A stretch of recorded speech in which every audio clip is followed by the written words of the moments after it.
In my daydream, I didn't dress carefully for my visit to the Fairfield building, any more than I did when I went in there in real life. That would have been uncool. It would have been equally uncool to dress in my grubbiest, so I just split the difference. There are plenty of girls prettier than me, uglier than me, taller than me, shorter than me, fatter than me, thinner than me. And maybe it makes sense for them to knock themselves out over what they wear, but not me. The Fairfield building of my daydream was spruced up a bit and no longer the near slum of real life. And in my daydream, room 105 wasn't on the ground floor besides a loading desk. It was an elevator ride up from the lobby, and someone had taken a good stiff brush to the elevator as well, uncovering some handsome brass metalwork. The door to room 105 said nothing.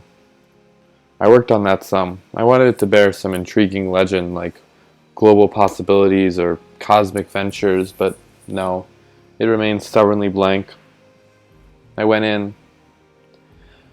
A young person, a young woman, looked up from the desk in the front. Not a receptionist. She wasn't wearing secretary clothes, but rather something more casual and chic. And she wasn't sitting at the desk. She was bending over it, packing a box. She glanced up curiously, as if strangers seldom came through that door, and asked if she could help me. "I'm here about the ad," I told her.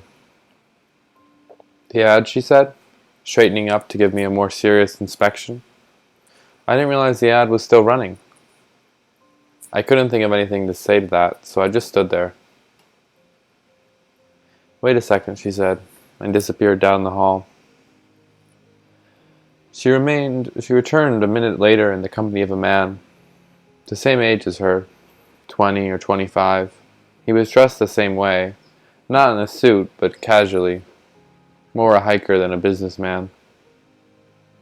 They stared at me blankly till I began to feel like a piece of furniture that might have been delivered upon approval. At last the man said, "You came because of the ad?" "That's right." The woman said to him, "You know, they really like to have one more." Obviously I had no idea who they were. "I'm aware of that," he said. Then, "Come back to my office and we'll talk about it. I'm Phil, by the way, and this is Andrea." Back in his office we sat down and he said, "The reason we're hesitating is that we need people who can go away for a while. For a long while, actually." "That's no problem," I told him. "You don't understand," Andrea said. "We're talking about years, maybe even decades." "Really?" "Really." "Well, I wouldn't mind that," I told them. Honestly. "Now you notice," Ishmael said to me, "that neither of them said I was too young, or it'd be better if I was a boy, or I should really stay home and take care of my mother, or finish school, or anything like that." He nodded to show that he hadn't missed that important point. The two of them exchanged another look. Then Phil asked how long it would take me to get ready. "You mean to leave?" he said. "I'm ready now. I came ready." "That's great," Andrea said. "As you can see, we're just packing up here. If you'd come an hour later, you would have missed us."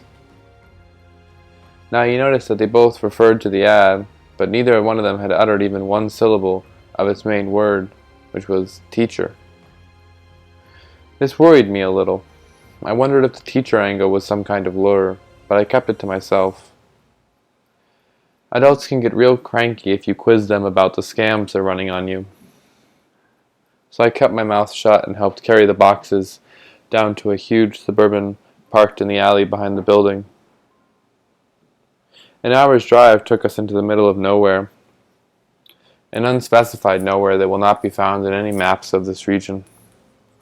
It looked like the spot where they shot all those goofy old horror sci-fi movies with giant spiders and killer shrews. I guess you could say it was the spot. This was my daydream after all. Our destination was like a small military camp with no soldiers. We drove in and folks waved and went on with what they were doing. It was easy to see there were two groups. The staff, who were sort of khaki in uniform like Phil and Andrea, and the recruits, who were sort of miscellaneous, like mall walkers on a Saturday afternoon. Phil and Andrea dropped me off at the barracks, where some recruits took me in and assigned me a bed and so on. No one offered to explain anything, and I didn't ask. I figured it would all come clear eventually. What actually happened, however, was that I finally said something that made it clear I was totally clueless. They were shocked that Phil and Andrea hadn't spelled it out for me, and I said, "So why don't you spell it out?"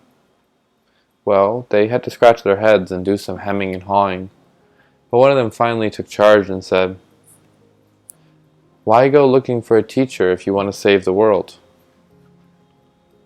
Because I don't know how to do it myself, obviously. But what kind of teacher would know how to do it, do you think? I have no idea, I told her. This was a woman in her 40s named Gamanan. Do you think it might be some government official or other?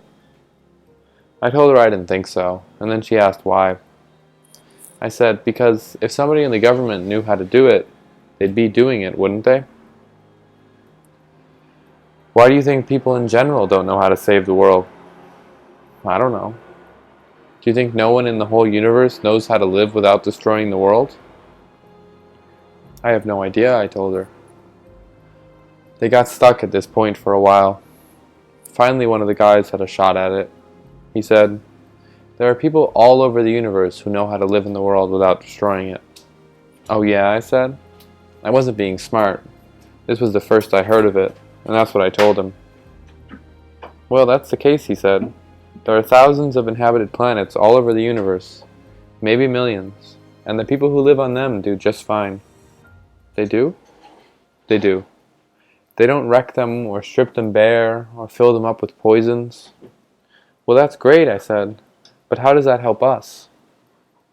"It would help us if we knew how they did it, wouldn't it?" "Certainly."